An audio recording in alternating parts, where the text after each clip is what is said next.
Welcome to Sabes. Did you know I'm your host, Jesse Bermudez, and my co-host, internationally renowned percussionist, Pablo Batista. Hola. All right, Pablo. Listen, we got a great show today. We have two artists who continue contributing to our Philly salsa scene in various different ways. Mhm. Welcome to El Señor Hector Lucena, leader of Orquesta Lucena, and composer, arranger, and musician, direct from Puerto Rico, Jose LENI Prieto. Welcome, guys. Vaya. Hello, hello, This hello. interview. Hola, hola, All hola. right. What's up, That's a everybody? Yeah, Welcome. looking good. Okay. that's a smoking intro. I love the. That's Vite, Pablo, vite. right? Pablo, sí, sabroso, man. Yeah, you got. Nice. Yeah, Oof. yeah, yeah. Yeah. Hey, Lenny, thank you for coming on. This is amazing. First of all, let everybody know. I want everyone to know that you're coming directly from Puerto Rico. So this is a really big honor for us to have you here. And Thank you. yeah, it's exciting. And Hector as well. Like it's been so many decades that we've been friends, all of us. Absolutely, So absolutely. we're honored to have both of you guys. You guys are pioneers in Philadelphia, and it's exciting to have you here. And I want to start off with Lenny Jose because first of all, I want people to know your beginnings. You know where you were born, and how you got to Philadelphia, how we met at Temple, and then your involvement with AMLA, and your contribution to the School of Music, which we all had. Jesse was running for over 18 years or so, or correct me if I'm wrong, Jess. But In the so yeah, 20s, brother, in the 20s. 20s. I'm sorry, I bailed out at 17. To take some years away from me. I'm sorry. I'll give it back. You got it. Jose, welcome to Hola, hola, Sabes que hola. Thank Vaya. you, thank you. It's my pleasure, my honor to be here with you guys. Like you said, I was born in Puerto Rico. I was raised in Puerto Rico. I was born in Bayamon and started playing piano, classical piano, very young, at around 9. But started playing salsa around 14 in my neighborhood, and Ah, became a professional musician at 16. That was a little while ago. I played with a lot of nice bands and guys who were very generous and share with me a lot of their experience and their knowledge, and I was able to learn from them. Eventually, I got a little frustrated in Puerto Rico because I was playing with a very nice band and I was traveling all over, but I hadn't finished my bachelor's degree. So I ah, decided that I had to study. I had to finish my bachelor's degree, which I had started at the University of Puerto Rico mhm, and at the Conservatory of Music. I started mm, at the two institutions, and about a year into my studies for my second year, I decided I couldn't handle, such a workload, playing with a band, traveling, and studying at both the university vaya. and the Conservatorio, Universidad de Puerto Mm, Rico. So I stayed in the conservatory 2 more years. And then when I was almost 21, I think, or 21, I decided that I had to finish my bachelor's degree and I moved to Philadelphia. I moved to Philadelphia and I ah, started studying at Temple. I came with a few other guys from Puerto yes. Rico.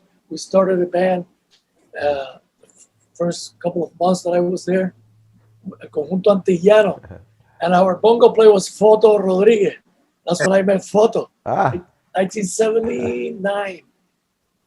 Towards the end of wow. 1979, Wow. I met Foto. He was playing bongos with us, and then later on, he had his own band, and I worked with him too. But I also had the Mm, privilege of meeting others whom I consider the real pioneers of the music of Philadelphia. Ran Fernandez, Rafi, mm. Victor, Rafi. Rafi. he had a trombone band, Victor Burgos. Alive. Oh, Victor Burgos, Oh, Burgos. older guy. Right? Teddy Panama. Right. I met Teddy Panama. Yeah, I'm talking old school, old school. Those guys were here, were in Philly, way before I got there. Yeah. And they had, Right. Right. como decimos nosotros, habían comido del ala. They had, gone through the, the very tough periods of life. Uh, Yeah. The you trenches. The know, trenches. with Yeah. the, yeah, in the trenches, starting bands and and playing like 5-hour gigs for $30. That was tough. Yeah. So, but I had the privilege of meeting a lot of them and playing and alternating gigs with them. And eventually I met you, Jesse. Soon afterwards, I don't know, it was maybe 1980, we met. And you were organizing AMLA, the Latin American Musicians Association. Right. Le decíamos LAMA, Latin American Musicians Association, LAMA. And then it changed to AMLA, Yeah. Asociación de Músicos Latinoamericanos.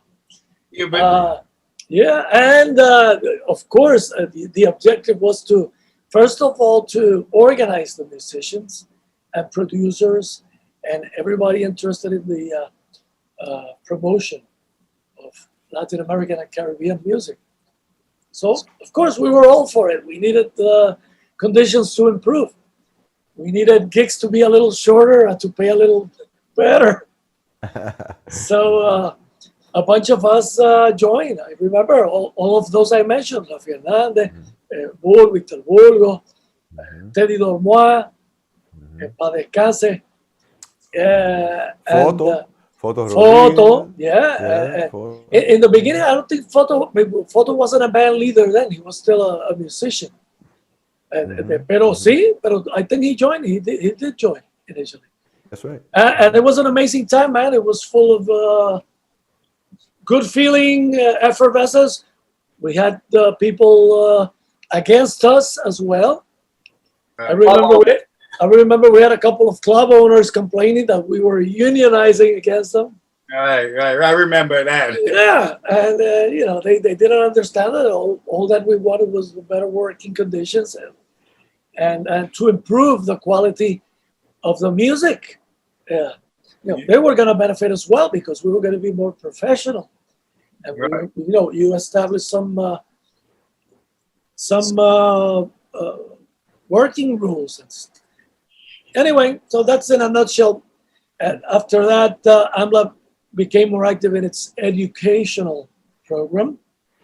And of course, you probably discussed this more in detail. I don't need to go into that right now, but I am so happy, that I was able to be part of that beginning and that you have been able to carry it so well. Well, you know what? I just want to interrupt you because I just want folks to know how instrumental you were. Because I stepped into the scene to help to do something, but I didn't have the credentials that you had. I didn't understand the music like you did.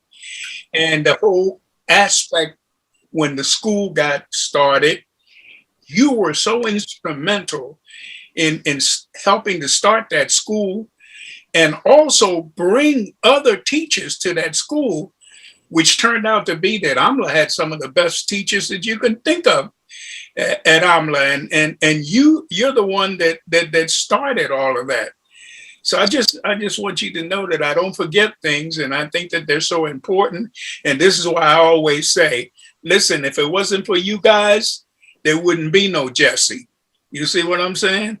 So I'm always grateful. And I'm so glad you're here, Lenny, to speak a little bit. And you haven't gone because you've been working with Lucena, and whoever gives you a call, Oh, yeah.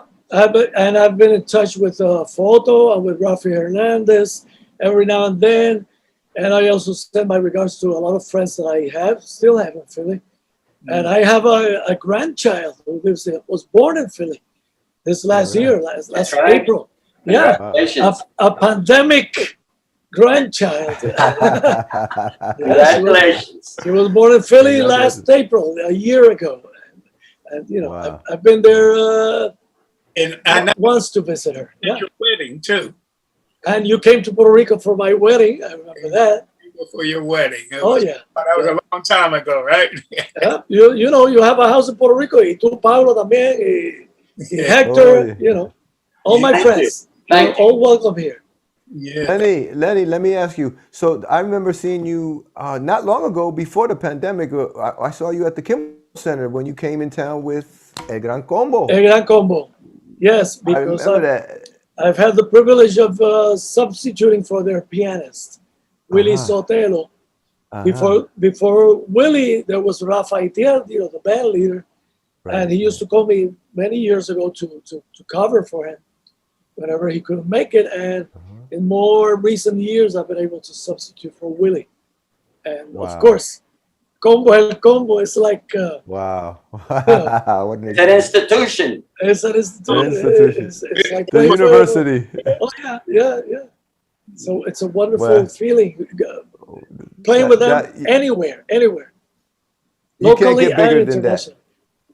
Yeah, it doesn't get bigger than that. It doesn't get bigger than that, bro. And I've wrote songs, and they recorded a couple of my songs, and I've done some tunes for them, some arrangements. Beautiful. So that's been a trip. Well, with that being said, let's talk about another brother that we have here, because Hector is a brother that you helped out as well and helped arrange. Yes. And Hector's been like a part of this fabric for, oh my God, just as long as all of us. He's been right there with us. That's right. 40-something years. Speaking of institutions, he's an institution in Philadelphia. Him and his band. I met Hector in the early 80s, right? No. Yeah. Yes. Early 80s.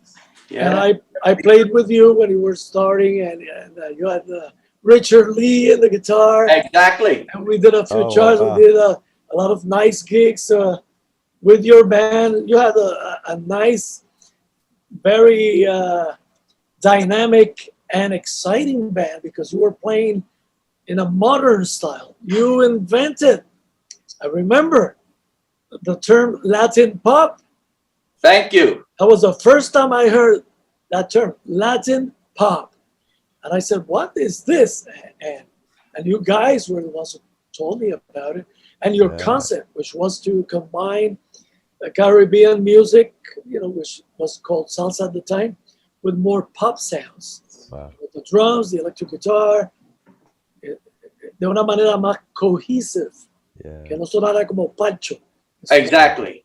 So, Hector, those were some exciting days.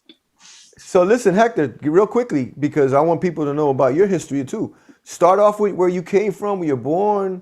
Your instrument is obviously the bass, which you're holding. Talk about yourself a little bit, Pa, so the world can know who Hector Lucena is. Well, Hector Lucena was born in April of 1953 en un cerro. You know what a cerro is? En Yabucoa. A hill. On a big hill. Que, you had to climb up the hill with a rope. But anyway, it's a beautiful, beautiful place. 1953 in Yabucoa. And later on, very short, in 1954, my mother brought me here to Philadelphia, and I've been here ever since. Wow, 1 year. And musically, I get that from my father. My father was a great, great, great guitar player.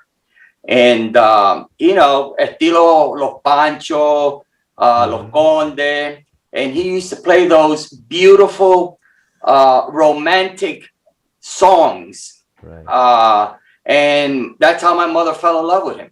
Wow. And and he earned his money in New York City, in the Bronx, Manhattan, where there was a large Latino community. I mean, I don't have to tell you about how large the Latino community, Puerto Rican community in New York is. But he was able to sustain himself by playing those old melodies. And that's where I got that from. Wow.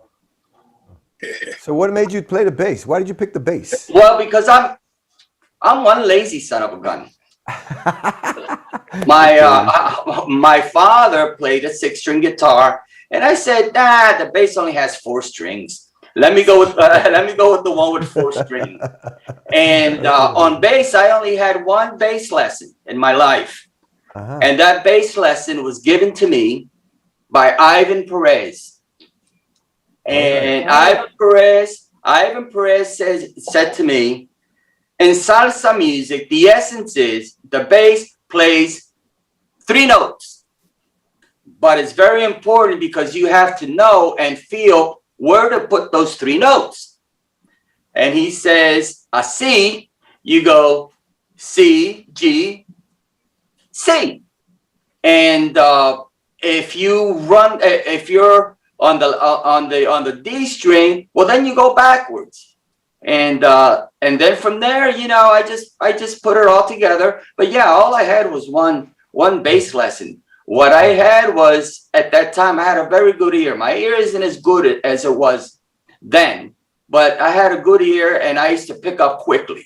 Mm-hmm. And that's what drove me to the bass. And also, Paul McCartney was a great influence yeah. on me playing bass, because I was a Beatles fanatic. And yeah, that's how I got involved with the music. You know, back in 1967, with my first band that I played called Santa Fe. And with that band, we Richard Lee? No. That band, like 67, 68, I was 14. And we played like Steppenwolf. We played, top 40 songs back then, mm-hmm. until the Santana craze came in, and we learned the entire record, his first record, the one with the lion on it, Abraxas. And then the next record, Abraxas, we learned the whole album, and that's what we used to play.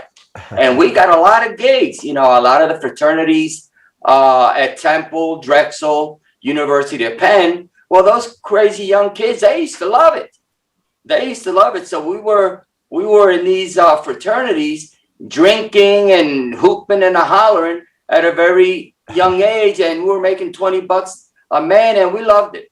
So that's where I come from.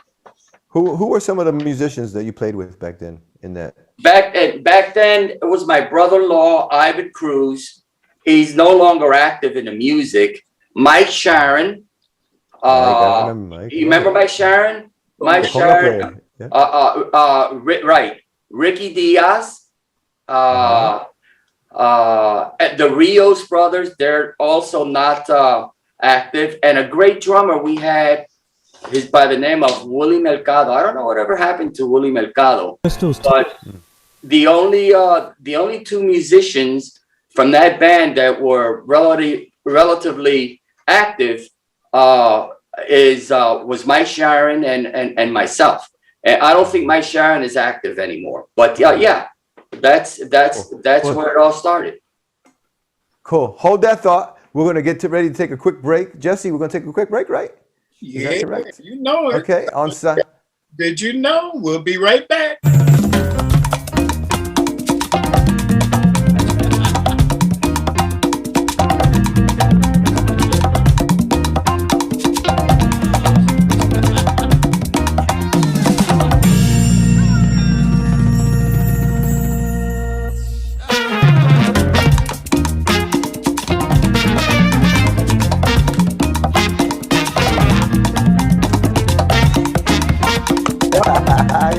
Sabes, and welcome back to this great interview that we're doing with Hector Lucena and Jose LENI Prieto here on Sabes. Did you know? Let's keep on going, guys, because the conversations sound great. But I want to tell you something, Hector. You said that you were lazy. That's why you picked the bass. Yes. And I couldn't see myself up putting chords together. Right. And so you play the bass. But I'm lazier than you because I play the radio. Oh, okay. Well, but that means that you're a great listener. Yeah, there you go. So you guys have a lot in common then. Yes, sir. Great. So Hector, you got a new project out? What's going on musically? What's going on, brother? I from Puerto Rico, I brought back Anthony Silva, which is a great singer. And for many years, I was going around looking for tunes to record and tunes to play. And one day I realized that I got the tunes. I've had the tunes for 40 years. Tunes like Sin Ti, arrangements like Contigo Aprendí, They go back a long time, 40 years, more than 40 years old. Aquella noche. Wow. And we got together with David Colon, and we got together with David Colon, and David Colon is brilliant. He got together with Anthony, and they did some great recording sessions. Very good recording sessions. And then LENI came to Philadelphia as a result of Hurricane Maria, and and he helped us a great deal. I mean, a great deal. On top of, it was a pleasure having LENI with us. Wow. Well, you know how it is. Whenever you go to a place, you want to know where there's music. Absolutely.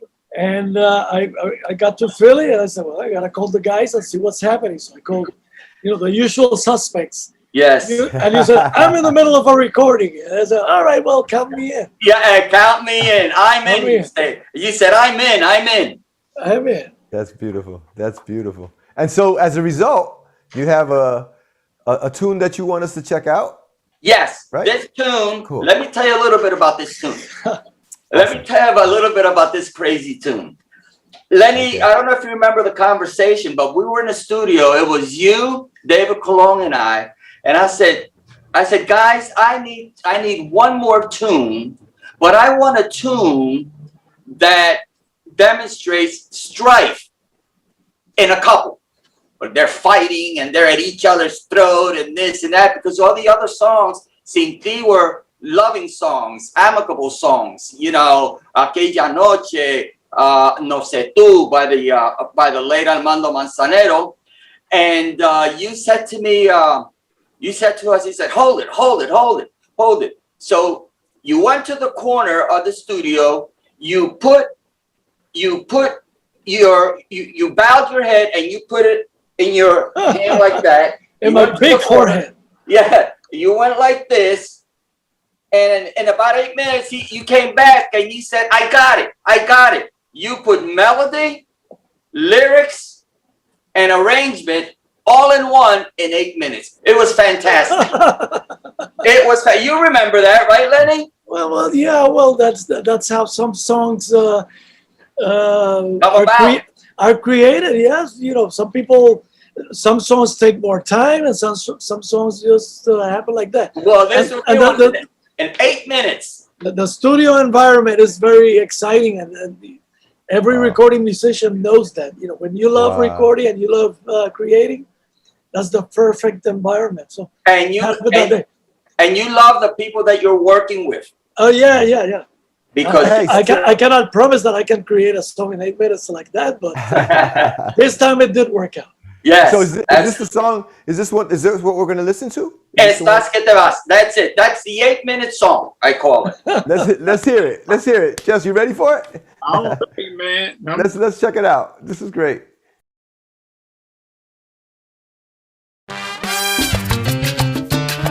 Bueno, ya te dije que te vas. Recoge.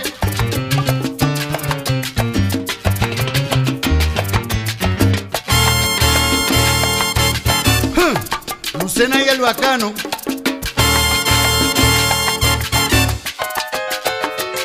¿Cómo? Prepara la maleta, vete de aquí. Las tarjetas de crédito las pago yo. Ay, quiero dejarte sufrir. No puedo seguir así. Todo el mundo me pregunta si es cierto que tú te vas, porque no hallaste conmigo la paz y felicidad. Y ya es hora que aclaremos para nuestra despedida lo que pasó en nuestras vidas, solo tú y yo lo sabemos. Es que sin mi mami zonga no puedes vivir. El papi tuyo era yo, traicionera, paquetera. Esa colonia barata la conozco yo, y tú siempre me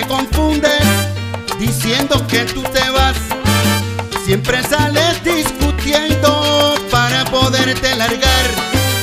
Dices que vas a las tiendas y llegas de madrugada. Esa fragancia es de hombre y tú serás condenada. Traicionera, paquetera. El papi tuyo era yo. Paquetera, sandunguera. Pero que vete ya de aquí. Bacanéalo. Así, tranquilo, tranquilo. Que ella se va sola. Charlo Silva, te voy a pagar para que te la lleves. Saque ese demonio de aquí.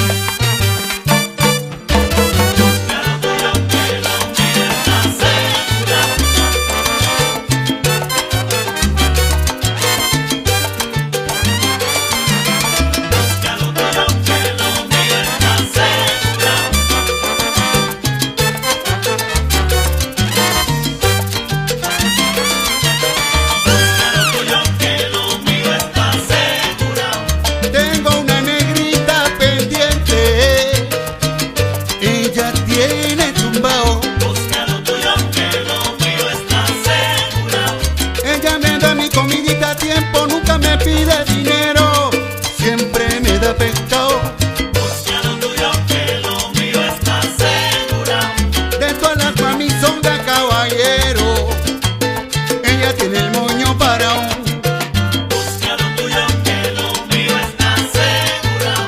Ella me baila bonito, del lado al lado, del lado al lado, del lado al lado.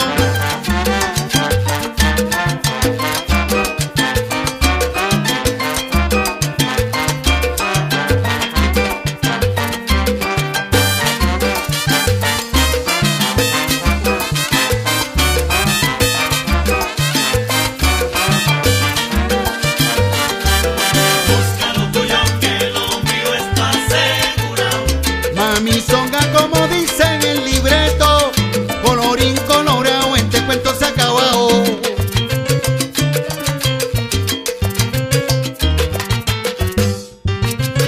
¡Ja!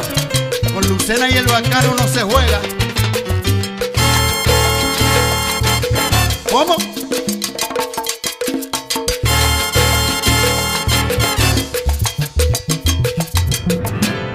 Sí, tú te largas de aquí. That was great.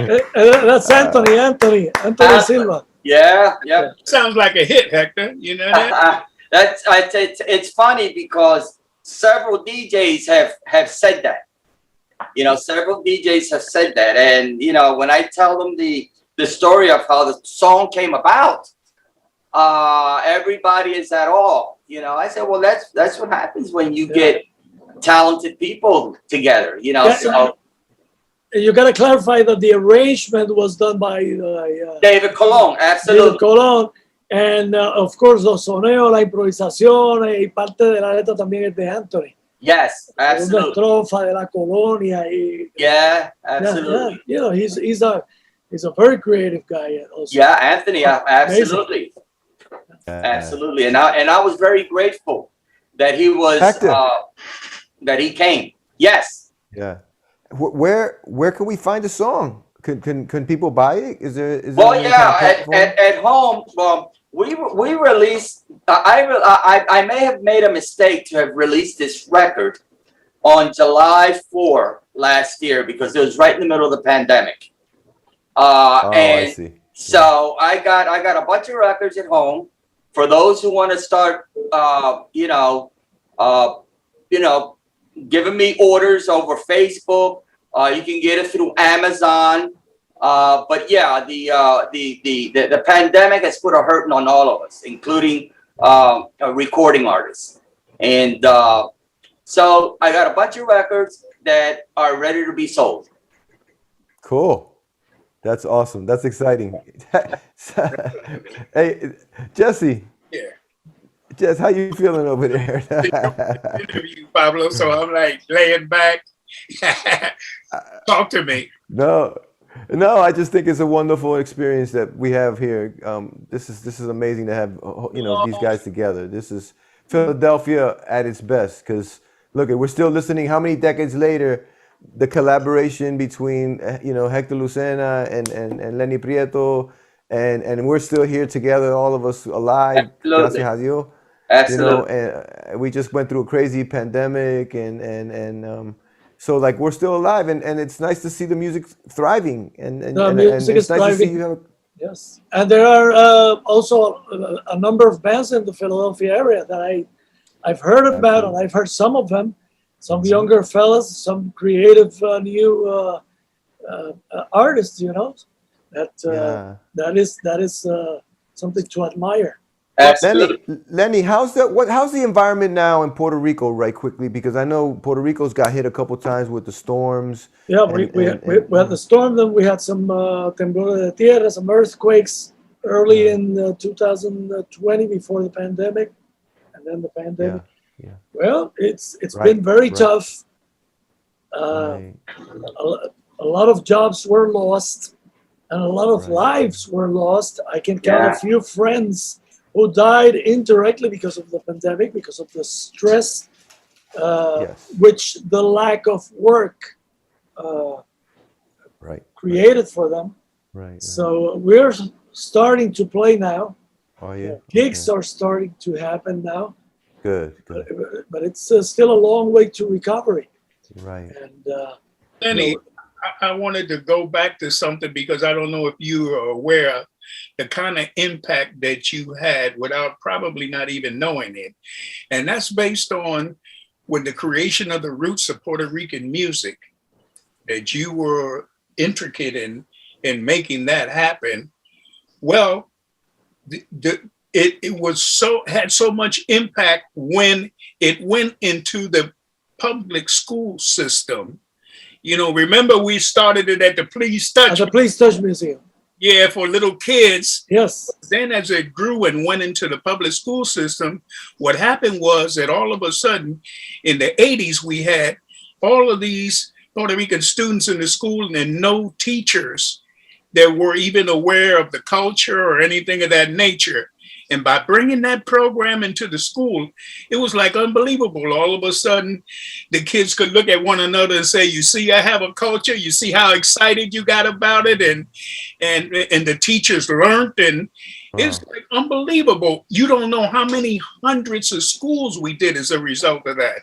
So I just wanted to pass that on to you because sometimes we do things and, we go and do other things and don't realize the kind of impact that we have with just that thing, I'm so happy you mentioned that because just like you said it, one keeps working in different projects and may look away and not realize the impact that that little seed that you planted so many years ago, it has grown into not one tree, many trees. Yes. Which is it's great.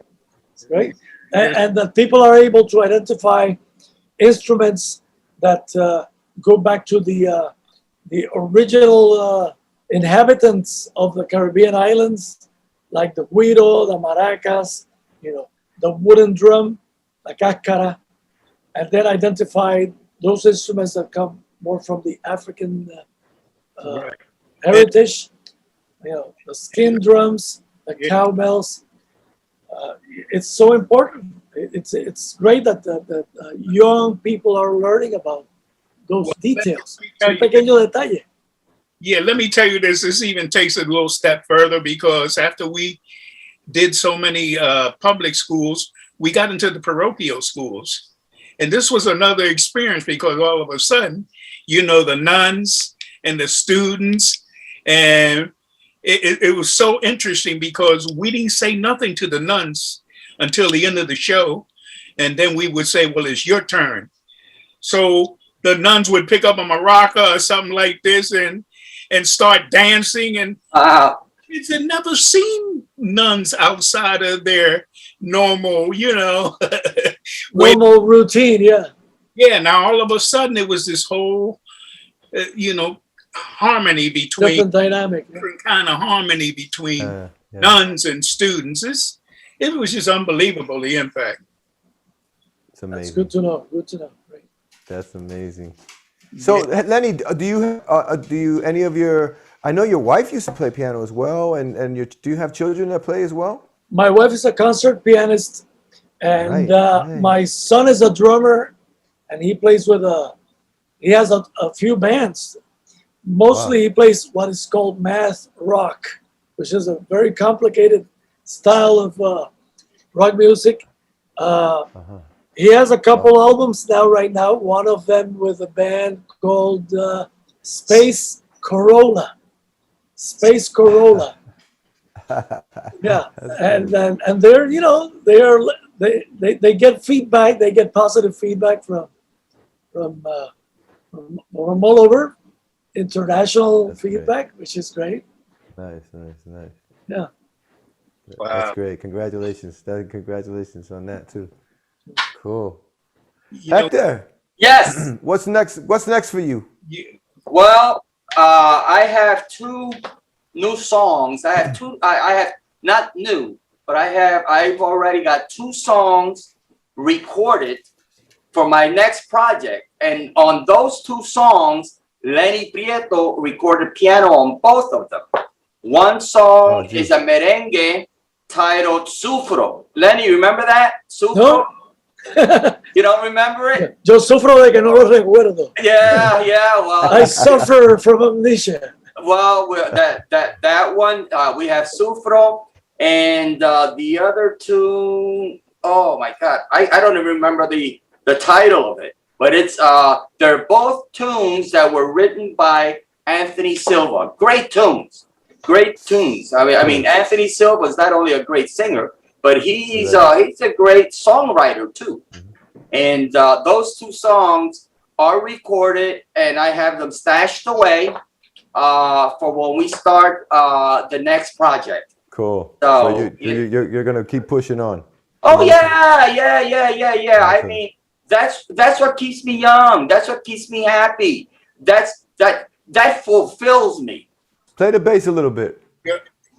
Play the bass, y'all. Come on. Toca las tres notas, dale. La tres notas.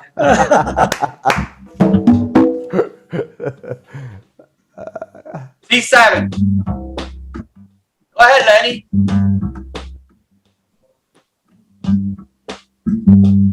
Can you hear it? Keep playing. Don't stop, Hector.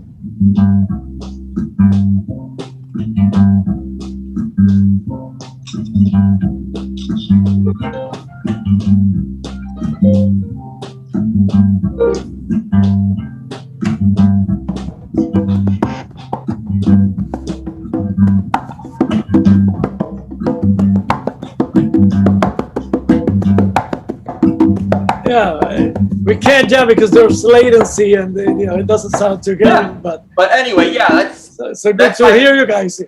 that's my 50-year-old bass. In the spirit of being brother musicians. Yeah. The spirit. Hector, I just want to mention, and that is that your first CD was tremendous. Thank you. You know, I don't. You never heard it like this? Was that? Yes. This one. Yes, that one. That's. And for those of you who may not, you want to check Hector out. Check out his last CD and check out this one. There you go. They're both very, very good. We got very good reviews on that first one, and on this latest one, we also got very, very good reviews. Awesome. That's so cool. Yeah, we just you know, got to get the people to, you know, continue to listen to our music because it is so important. We need to continue to grow, and actually our music brings people together. Absolutely. It's important in this society and in this world when other people are trying to divide. We play our music and everybody comes together. You know, it's really wonderful. Absolutely. Very well said, Jess. Very well said. That's right. That's right. It's important that the live music venues are also supported, and that people visit those spots where musicians like us perform. That's right. That will ensure that we continue doing that and creating for you. Yeah, You yeah. live for the audience. Absolutely. Absolutely. And don't only come see the bands when it's a free concert. Come see the band when in the nightclubs. Come see them you know, in the concert setting at the Kimmel Center, at the at the nightclubs. Mhm. There you go. There you go. Definitely That's so. so cool. Wow. Well, You know, we just covered a lot of ground, Jesse. Sabes we covered a is lot of just ground, but we informed the world. long time to be able to have this interview, but Yeah. finally got it. I'm happy. You know, I know you are. Very much. Every Yeah, Same here. about it. and listen, everybody should know that Lenny's we're direct from Puerto Rico, bro. This is amazing. Direct Yes, from from Puerto Rico. Trujillo Alto. Vaya. Trujillo Alto. That's Yes. beautiful. That's Yeah. beautiful. And Hector, it's always a pleasure to see you, man. God Hey, bless you. thank you. And it's great to be seen. Yes, yes, yes. Thank you. Great seeing you also, my friend. Continue success. Keep pushing, bro. You Both too. of you guys. Keep Thank pushing. you. You guys are pioneers, and Sabes is real proud to have you guys aboard. This is amazing. God bless you both. Thank you, Pablo and Jesse. Thank you for the invitation, and Yeah. we'll be seeing each other hopefully soon. Oh, Yes. definitely. Everything is opening up now, so Yeah, absolutely. you Gotta get together. Awesome. definitely. Thank you All so right. much, Hector, Lenny. Thank you so much It because was a pleasure. I waited a long time for these few moments, but they have been definitely worth it. And believe it or not, if we had more time, there'd be more history. Oh, there will be a bunch of more. There will be a whole lot more to talk about. Yeah. I'm I'm sure. happy that Lenny remembers all those good memories That's from back in funny. the 70s and the 80s. They were great Yeah. moments, man. Absolutely. Awesome. Absolutely. Guys, Awesome. Thank you, Jesse, guys. thank you. Thank you for having us. And I got one last little thing to say. I want to thank the public for giving me and us, the musicians, the privilege to have entertained you over the years. It has been a pleasure. Thank you. Bye. Yeah, that's right. And I think that's important because that's what you guys do. You bring life, you Exactly. bring excitement, you bring happiness, you nourish the people. Absolutely. When you can do that in life, you can do anything then, you know? Absolutely. Thank you All guys. right. Thank you. On behalf of Sabes, Thank you, guys. myself and Pablo, right? Did you know? That's good. See you at the next interview. Okay? God bless.